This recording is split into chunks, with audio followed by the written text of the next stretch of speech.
Me wannan yake yi a nan ne? A baka ga yana daga karhe ba? Karfe a ina? Yana Ba daga duwatsu karhe. yake dagawa ba? Yana daga karhe ne saboda jikin ya murde. Baka ga alama karhe a jikin ya ba? Me haka? Kai wannan za ka iya da shi?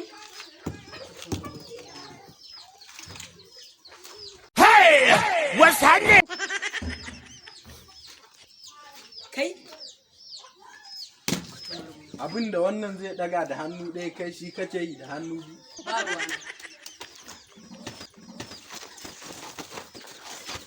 Kai! Kai!